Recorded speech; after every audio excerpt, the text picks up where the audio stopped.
Hello friends, स्वागत है आप सभी का एक और नए वीडियो में। और आज हम एक ऐसी सज़ा के बारे में जानने वाले हैं जो आपने कभी सुनी तो होगी, लेकिन उसके बारे में जानने की कोशिश भी ना की होगी। तो आज हम उस जेल के बारे में पूरी इन्फॉर्मेशन निकालेंगे और उस जेल का निर्माण क्यों हुआ, कैसे हुआ और किस समय हुआ, ये आज हम देखने वाले हैं। गाइज, आप सभी को तो पता है कि अंग्रेज हमारे हिंदुस्तान में अंग्रेजों ने लगभग 150 साल तक शासन किया था। और उसी शासन के समय उसी जेल का निर्माण हुआ। और उस जेल का निर्माण करने का मतलब था हमारे हिंदुस्तान के ऊपर अंग्रेजों का शासन था। तो उसी समय हमारे हिंदुस्तान भाइयों ने क्रांतिवीरों के रूप में क्रांतिकारी का निर्माण किया था और कुछ आंदोलनें किया था। बहुत सारे ऐसे अंग्रेजों के खिलाफ आंदोलन किया था। उसी आंदोलन को दबा के रखने के लिए अंग्रेजों ने उस जेल का निर्माण किया था। तो दोस्तों, वो सजा है काला पानी की सजा। क्या है वो काला पानी की सजा?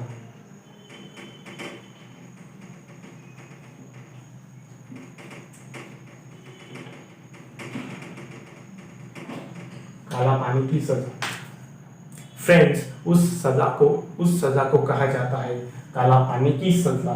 और वो सजा ऐसे जेल में दी जाती है। उस जेल का नाम है सेलुलर जेल। Cellular jail.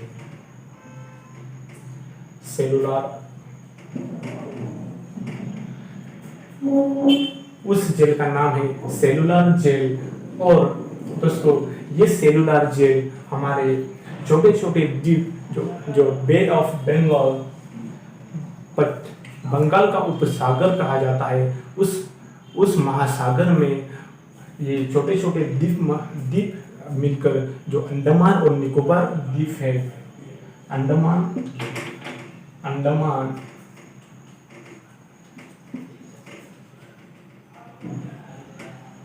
और निकोबार द्वीप है। उसी द्वीप की राजधानी पोर्ट ब्लेयर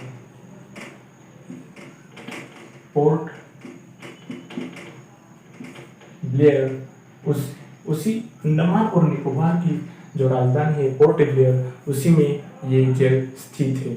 उस जेल का निर्माण लगभग 14 साल तक रहा है। 14 साल का समय उस जेल का निर्माण 14 साल का रहा है। दोस्तों, उसी जेल में हमारे बहुत सारे क्रांतिवीरों को उस जेल में रखा गया था। क्योंकि हिंदुस्तानी जो इंडिया में जो जेल थे, उसे छोटी मोटी जेल है, उसमें से हमारे क्रांतिवीर भाग निकलते थे।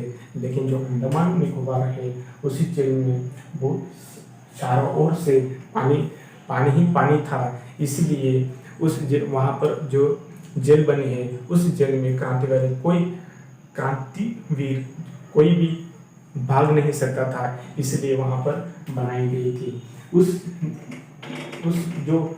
वहाँ पर जो लाल रंग के ईंट का यूज हुआ था,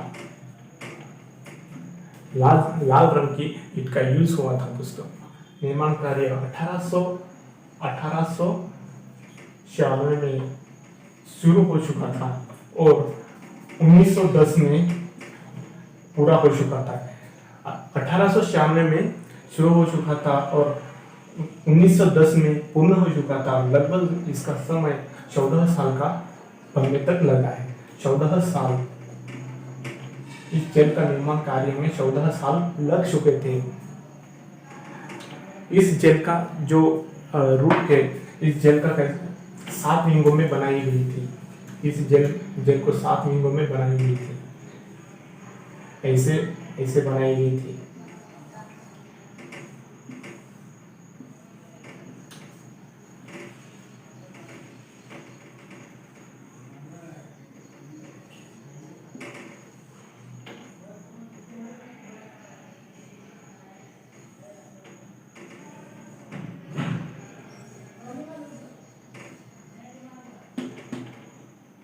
और इसके सेंटर में एक टावर बनाया गया था। टावर क्योंकि इस अंदर की गढ़ रहता है और वो चारों ओर देखरेख करता है। ऐसी तरह से विंगो में बनाई गई थी और इसके अंदर एक स्वतंत्र कैदी के लिए एक स्वतंत्र कारागृह बनाया गया था।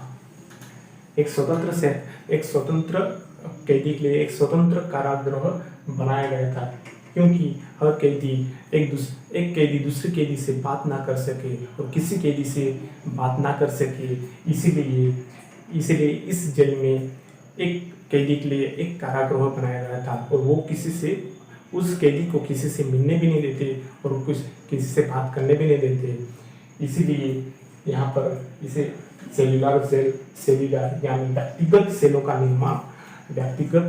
निर्माण है यहाँ पर, इसलिए इस जेल को सेल्युलर जेल कहा जाता है, नाम दिया है सेलुलर जेल। सेलुलर यानी व्यक्तिगत सेलों का निर्माण हो चुका है यहाँ पर और किया गया था।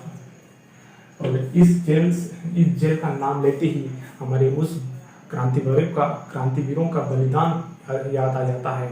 वहाँ पर खून पसीने से उन्होंने वहाँ पर कितना बलिदान दिया था, अपने अमूल्य जीवन का वहाँ पर बलिदान दिया था हमारे क्रांतिवीरों ने हमारे आज़ादी के लिए।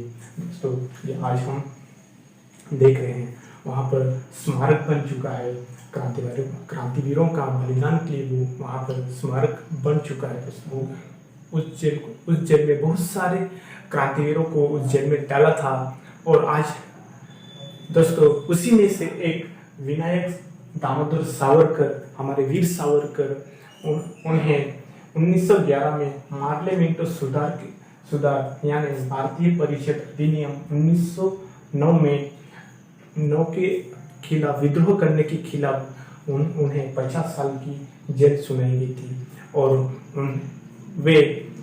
उनको 1924 में रिहा कर दिया गया था। इसी बहादुरी से उन्हें वीर उपनाम दिया गया था। दोस्तों।